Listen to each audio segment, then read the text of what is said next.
পছন্দের মানুষের চেহারার দিকে তাকিয়ে একটিবার কোরআনের আয়াতের একটা আমল করুন, সে আপনার জন্য পাগল হয়ে যাবে। খবরদার, এটা খারাপ কাজে লাগানো যাবে না। যুবক ভাইরা আমার, বলে দিচ্ছি আবারও, এটি খারাপ কাজে লাগানো যাবে না।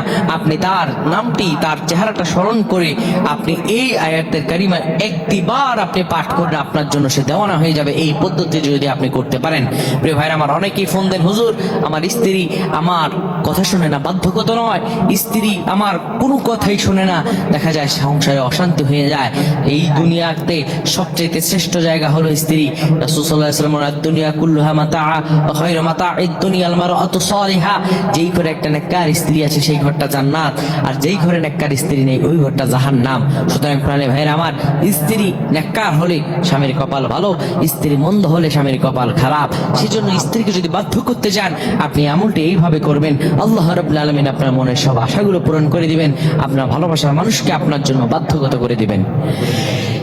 আপনি সুন্দর করে একটি পবিত্র জায়গায় চলে যাবেন, ওযু বানায়া 2 রাকাত নফল নামাজ আদায় করবেন। নফল নামাজ আদায় করে হাতের করগুনে 11 বার দুরূদ শরীফ পাঠ করবেন।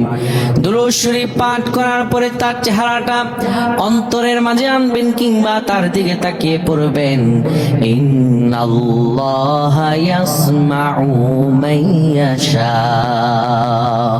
এটি 33 বার পড়বেন।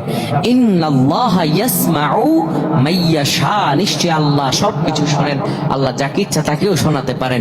সুতরাং এই আয়াতটি আপনি 33 বার পাঠ করে আবার 11 বার দুরূদ শরীফ পড়ে তার নামের উপর বক্সায় দিবেন। আপনি তার হৃদয়ে তাকে ধারণ করবেন, আল্লাহ রাব্বুল আলামিন আপনার পবিত্র ভালোবাসা গ্রহণ করে নেবেন, আপনার মনে আশা পূরণ করে দিবেন, তাকে বাধ্যগত করে দিবেন। বলেন আমিন।